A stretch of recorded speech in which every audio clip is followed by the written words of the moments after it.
I'm Lizanne Flynn. I'm a master healer who holds space for any earthling as they reunite body and soul. I'm a bridge for relationships between all species so that the heart bond becomes stronger, deeper, and more loving. I serve in the roles of animal communicator, medium, and medical intuitive, and I use the tools of shamanic journeying and soul retrieval to support all earthlings in their recovery from past trauma. I'm certified as a canine massage therapist and Reiki master teacher. This is the Animals iView podcast. Not surprisingly, balance has been popping up all over the place, at least for me, in the last couple of weeks. When I check in with the animals about this, they almost rolled their eyes at me and at you, because that's how this works, right? It was the yawn, which fits nicely, alliteration-wise, kinda, that they put forward, which translated means nothing to see here, boring, let's move on. Because for animals, energy moving between the light and its contrast, as well as the small dots of the opposite, being an integral part of each other, says it all.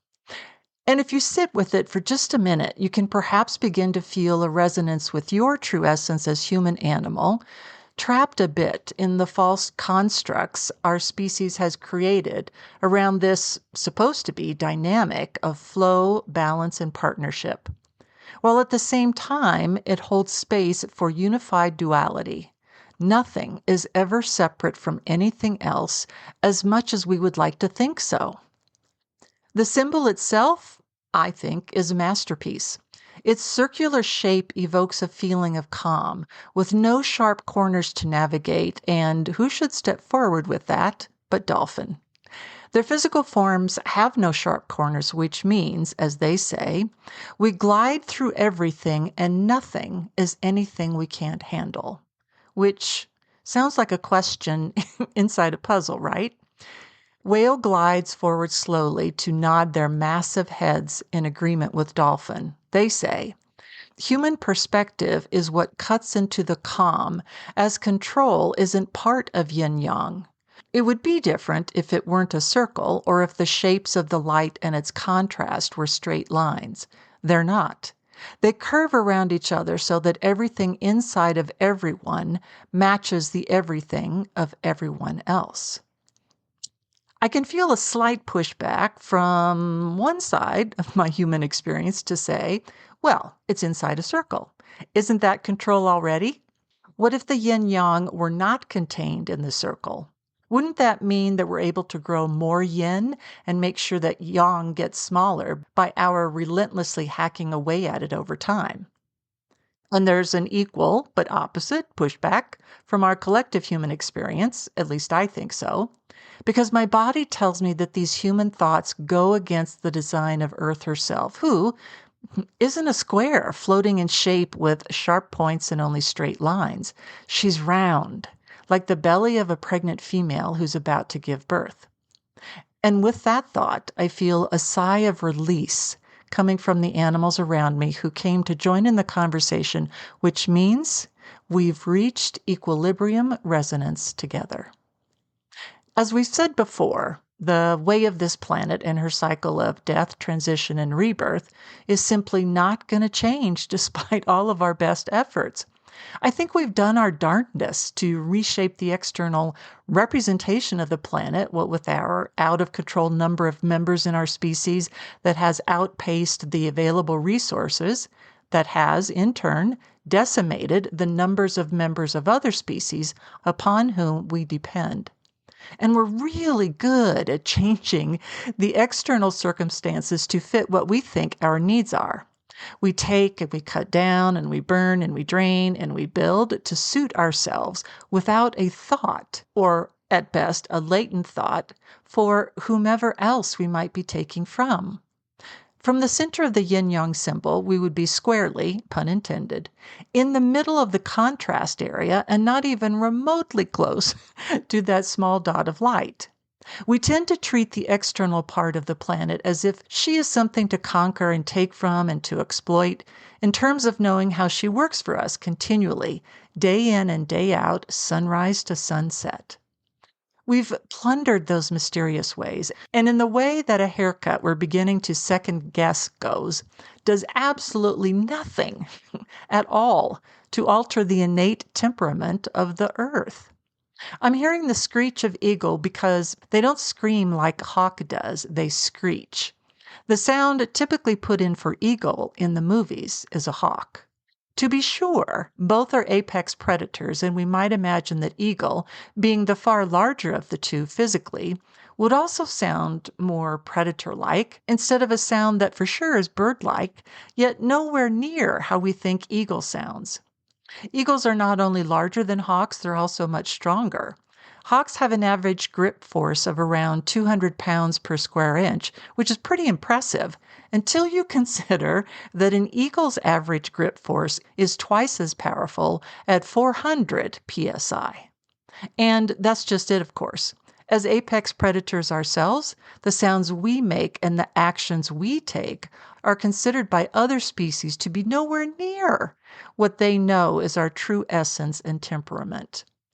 Quoting from the link in the podcast notes, the principle of yin and yang from Chinese philosophy is that all things exist as inseparable and contradictory opposites. Example of yin-yang opposite forces are female, male, dark, light, and old and young. The pair of equal opposites, which I think is key, both attract and complement each other. The yin and yang principle dates from the 3rd century BCE or even earlier. Yin and yang is a fundamental concept in Chinese philosophy, medicine, and culture in general. As the yin and yang black and white circle symbol illustrates, each side has at its core an element of the other represented by the small dots. Neither pole is superior to the other, and as an increase in one brings a corresponding decrease in the other, a correct balance between the two poles must be reached in order to achieve harmony.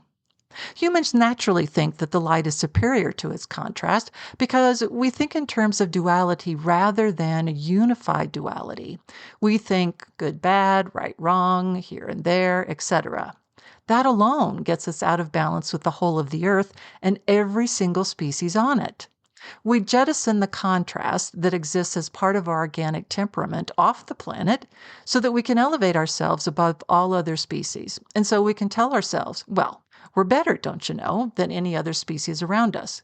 We're so good at controlling our light's partner of contrast that we'll call ourselves out on it and say that it's a sin for which we must be forgiven. So that no matter how many times we do the same thing over again that we know hurts or destroys not only our balance that we see as being only light, but the balance of others, it's okay. We'll say we're sorry, we'll feel bad about it, and magically, presto changeo, balance is restored. Not because we undid what we did or because we promised not to do it again. It's more of a, I'm sure I'll be forgiven for this teeny tiny thing in comparison to what animals do to each other every day, that I'm good to go. We forget that the living, breathing earth in her fullness feels everything we do and say, as well as she has to readjust the balance somehow, somewhere on earth. Energy does not exist in a vacuum, my friends. It will have a ripple effect everywhere on earth. And because our planet is pretty good size, these ripples can be embraced somewhere along the spectrum, past, present, and future.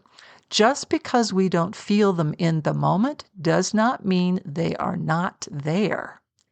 To give a brief example how yin-yang functions, let's talk numbers, as that's how humans tend to think in our third-dimensional world that frankly could be one-dimensional in comparison to the worlds, plural, in which other species play. Quoting from a link in the podcast notes, the power of 10 increases by 3 for each new number, which means you add 3 extra zeros to the end of the number to get to the next number. So, a billion is a 1 with 9 zeros after it. Trillion, the next number, is a 1 with 12 zeros after it. This pattern continues until you get to, bear with me, 10 duotrigintillion, that's 10 duotrigintillion, More commonly known as Google. Yes, this is where the search engine Google got their name from.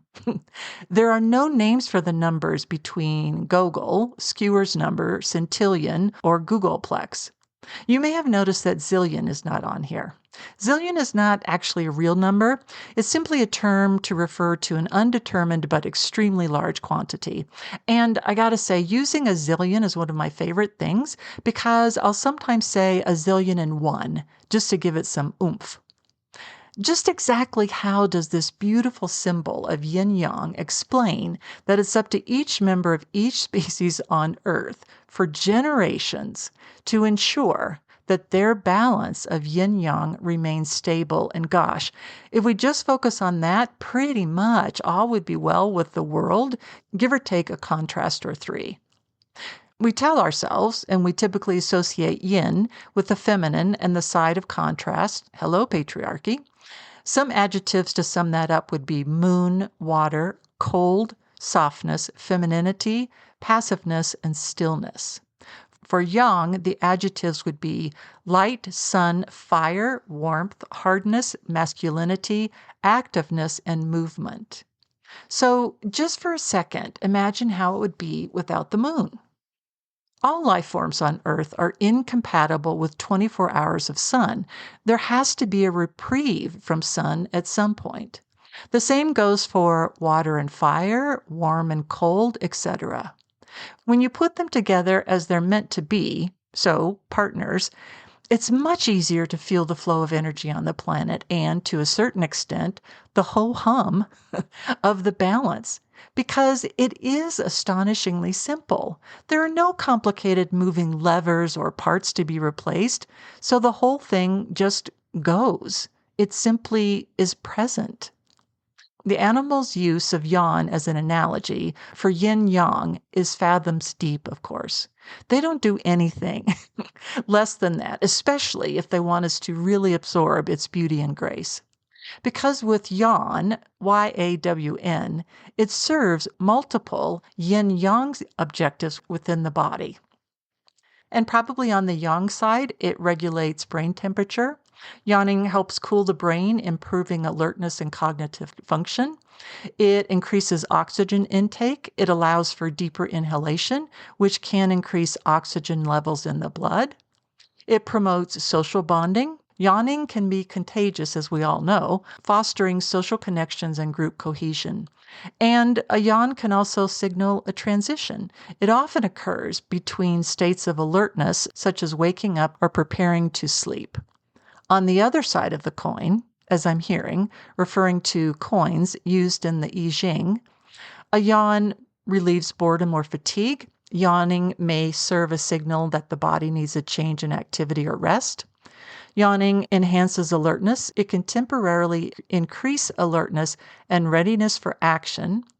It can also indicate stress or anxiety. As we all know, with dogs, in some cases, yawning can be a response to stress or anxiety, helping to calm the body. So, balance, right?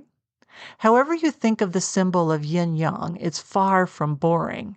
You're invited to surrender to your true nature and to choose what actions and what beingness you want to inhabit on Earth. Honoring both partners, light and its contrast, is essential to handling human experience because too much of either is not a good thing and it won't work long-term on Earth. And at least that's how the animals see it.